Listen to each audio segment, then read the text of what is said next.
The camera pans across a rain-soaked night. A flickering streetlight glows above a man pushing a rusty bicycle with one hand, holding a sleeping little boy in the other. His jacket is torn, his shoes muddy, yet he stops when he sees a young girl, maybe 19, sitting on the sidewalk, shivering, her phone dead, and her expensive dress drenched. She looks lost, scared, and fragile. "Sir, can I just sit here for a while?"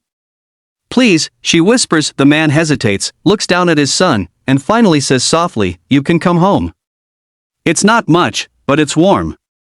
That one act of kindness, from a man who had nothing, would soon turn his entire life upside down, because the girl he took in that night wasn't just any stranger. She was the daughter of one of the richest men in the city, and she had just run away from home. Aram was 33, a mechanic from a small town, struggling to raise his 6-year-old son, Danny. His wife had died 3 years ago in a car accident, leaving behind a pile of medical bills and a broken man who was now both father and mother. Every night after fixing cars, Aram would take Danny to a tiny rented room behind the workshop, one bed, one bulb, one dream, that someday, his son wouldn't have to live like this. That night, it rained harder than ever. His bicycle's chain broke halfway home. Danny was shivering, half asleep in his arms when Aram saw her, a girl in an expensive dress sitting alone on the sidewalk, hugging her knees. Her mascara had run down her cheeks, and her heels were broken. She looked too clean for the streets, too innocent for the night. "Are you okay, miss?" he asked. I got lost. My driver left after an argument. My phone's dead. I don't know where I am." Her voice trembled. Aram looked at Danny, then back at her. He didn't know what made him say it. Maybe humanity, maybe loneliness. "You can come home. It's not far. You'll be safe." She hesitated, then nodded. His home was nothing but a small one-room shelter with cracked walls. Still, he boiled some tea, gave her his only towel, and laid Danny on the bed. The girl sat quietly, staring at the chipped mug in her hands. "Thank you," she whispered. "You didn't even ask my name." "I didn't need to," Aram smiled gently. "You needed help, that's enough."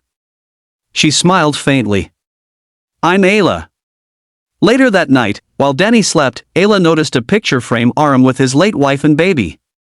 She touched it softly, her eyes tearing up. She could see the pain behind his calm face. In the morning, Aram made breakfast, 2 eggs split into 3 plates. Ayla couldn't help but notice how he gave his son the biggest piece. Before she left, she said softly, "You're a good man, Aram." He just smiled. "I just try to be a good father." She offered him money, but he refused. "You needed help, not pity." Ayla walked away, her heart heavy. She looked back one last time at the man who gave her shelter, and for some reason, she didn't want to leave. 2 days later, the city headlines exploded. "Billionaire's daughter missing, reward offered." Aram saw the photo on the newspaper. It was her. Ayla, his hands trembled. He didn't even know who she was that night.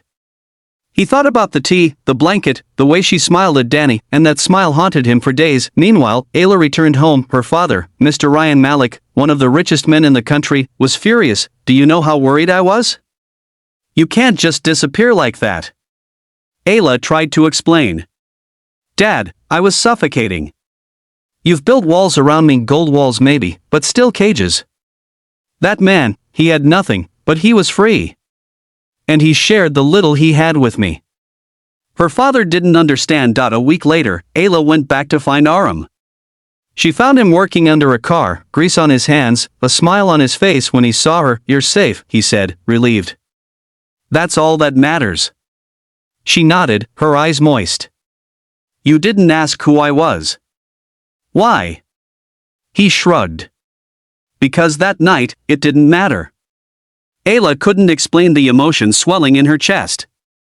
No one had ever looked at her without seeing the weight of her father's name. But Aram did. Days turned into weeks. Ayla started visiting more often, bringing little gifts for Danny: books, toys, warm clothes.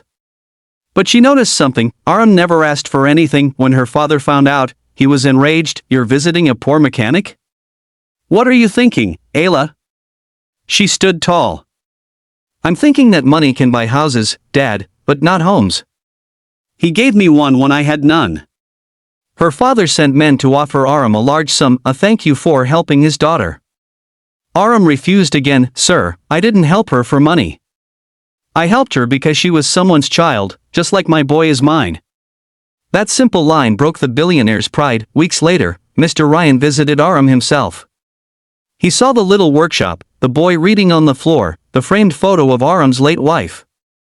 For the first time, he felt something he hadn't in years: humility. "You refused my money," he said slowly. "What do you want then?" Aram wiped his hands. "Just a chance. A chance for my son to study, to have a better life." Ryan nodded, moved. Months later, Danny got admitted into one of the best schools, fully sponsored. And Ayla? She continued visiting, not out of guilt or gratitude, but love, because sometimes fate hides miracles in the most ordinary places. The speed and the pitch of the voice. You can even tweak the SSML, speech synthesis markup language, to control how the different sections of the text sound. Click on SSML above to give it a try. Enjoy using text to speech.